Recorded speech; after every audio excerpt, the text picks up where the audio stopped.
Stephen A. Smith, ESPN First Take host, has had a lot of things to say about LeBron James. And can we bring up, do you have the original? This is what Stephen A. said. Was this about a month ago, Marvin? What was it? January 29th. Okay, so January 29th, Stephen A. said this on his show on First Take. I'm really, really trying to be as respectful as I possibly can be towards LeBron James. One of the top 2 or 3 players in the history of basketball, number 2 in my eyes. A treasure to the game of basketball that we should and will all miss when he is gone. I am pleading with LeBron James as a father. Stop this. Stop this. Okay, he's referring to Bronny being out on the floor against the 76ers, and Tyrese Maxey embarrassed him. Truly embarrassed him. I don't know why Stephen A. has to give us the resume of LeBron. I thought that was kind of blabbering. Just get to the point. You're bothered by LeBron that he put his son in this situation where he's getting embarrassed on TV. Yes, Paulie.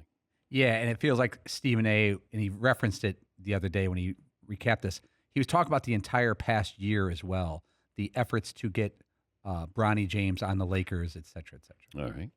So Stephen A. was on Gilbert Arenas' podcast, Gil's Arena, and had this to say about a run-in with LeBron on the sidelines recently, and Stephen A. was asked about that. I thought it was weak. I thought it was some bull. Okay. First of all, it's not weak, because weak would have been tweeting something out.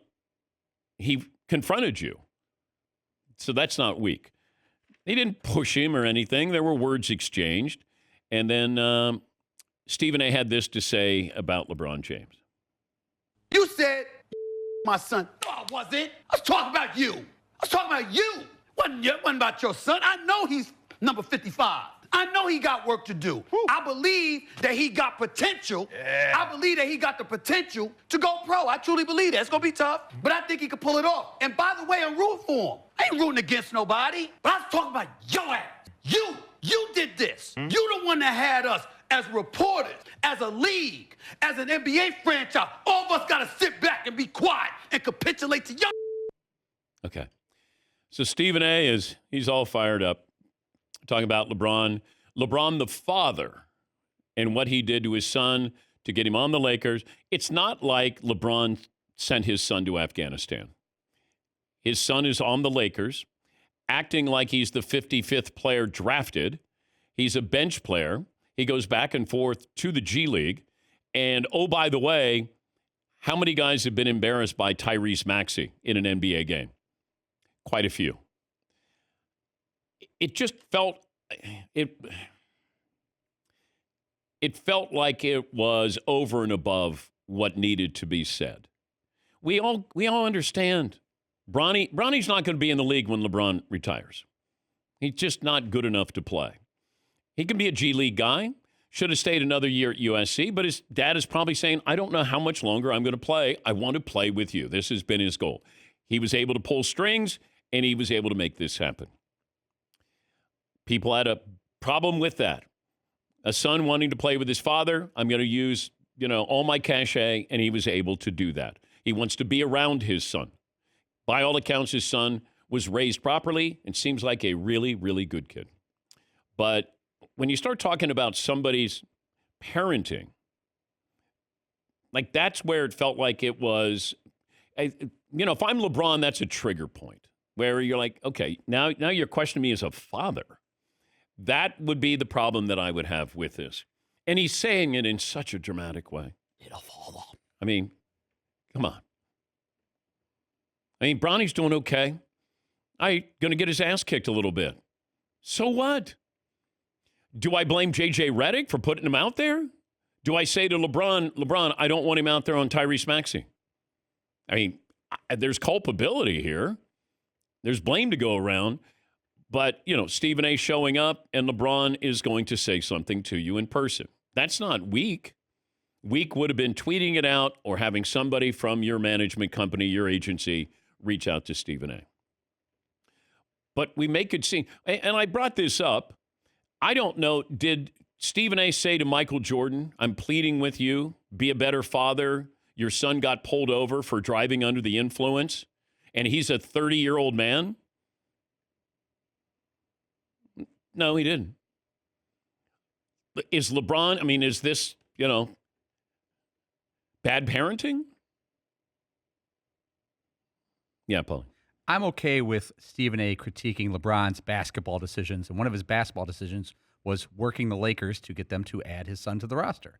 So as long as it stays in that lane of we're critiquing a sports move here or a sports decision, which I think he is, that word father, I bet you bothered LeBron a lot, just like you said. But if he said LeBron made a mistake and shouldn't be using his influence to change a Laker roster for an inferior player, yeah, a lot of people have said that. Wouldn't be the first. And I agree with that. LeBron was going to put an inferior product on the bench, maybe playing in games. Now, he's not going to be playing in important games, but somebody lost their spot because Bronny's going to be on the bench. Bronny, and I got to see him in the limited time at USC, and he was nowhere near the best player on his own team. The G League, he's had a couple of moments there. He's just not ready for this. LeBron wants him to be able, he wants to be able to play with him. I understand that. He wants to be around his son. There are worse things. Did he use, his power? Yes, he did. I mean, parents do that all the time. You might try to help them get into USC.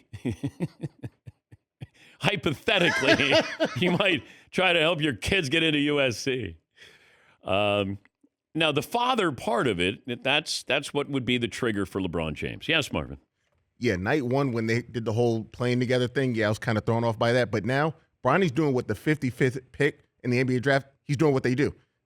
Playing really good basketball in the G League and sitting the bench in the NBA.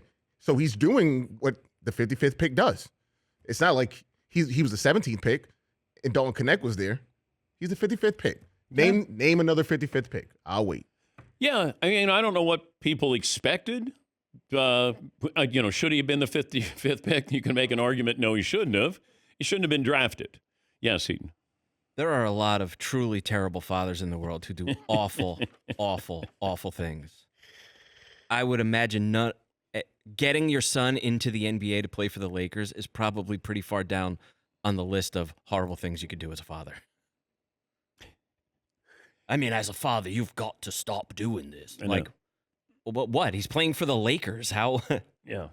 Wow, yeah, that's really crappy parenting. He got it. Okay, if he didn't get embarrassed by Tyrese Maxey, would Stephen A. have said this? Because I watched it, and yes, Bronny had no business out there. But Tyrese Maxey is one of the top 20 players in the game. Bronny is at the end of the bench. Should he have been out there? No. Did LeBron say to JJ Redick, hey, can you put him out there? Then I have a problem with it. JJ Redick's got to run a team. He's not running LeBron's team. You've got to prove that this is your team. And if you put him in because Bron said, put in my son, then I have a problem with that. Yes, Mark. I do remember that post game after that game. JJ Redick, Bronny had a couple of good games. He said, let me just put him out there, just see what he can do. I said, the South Bay Lakers, that's a whole different animal than Tyrese Maxey. Yes. He wasn't playing nobody this good. No. But I don't think this makes him a bad parent.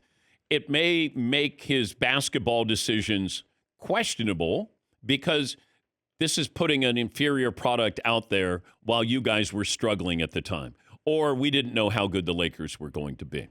Yes, Todd. But if you're not dramatic and viral about it and making a whole big deal about it, the whole thing, he could have easily said, there's a million ways you could say, talk about nepotism. What is Bronny doing out there? And then you move on to 50 other stories. But when you say it in that dramatic flair, then all of a sudden this is such a big deal. Well, no, Stephen A's an entertainer. Let's make no mistake about it. That's what this is. He's entertaining people. If he would have said, you can't put him out there, Tyrese Maxey, totally toasted him, and then you move on to something else, then nobody cares. But to say it in a breathless way, that's the entertainer. Yeah, Paul. I did go back and look at the draft, to be fair, and the Lakers, taking Bronny at 55, they passed on Ulrich Komachi, who's averaging 0.7 points per game for Memphis. Big mistake by them. But is his dad on the Memphis team? I am checking. Okay, see if he's on Mr. it. Comanche. Yeah, to you. Yes, he. Plus, if you look at the Lakers roster, they have 24 players listed, and in terms of like minutes, average minutes, say Bronny is 23rd out of 24th. Yes. So, I mean, come on. Wait, he's not starting. He's not. who's Who's 24th in minutes on the Laker bench? Maxwell Lewis? Forward. Wow. Good Max. He got jobbed. Yeah, well, his dad's not good enough to be in the NBA, so he gets some playing time. Got to get my son in. Can Maxie get some run here? I think I got to be a little bit more breathless when I deliver things like that. That's how you go viral. So as a father, As a father. I know you didn't talk about me as a father. Yeah, no.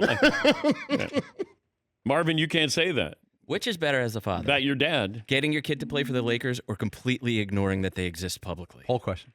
Woo. He didn't say like he was on drugs or anything. No, Bronny's a good kid. Yeah. You know? That GOAT's son isn't on. Never mind.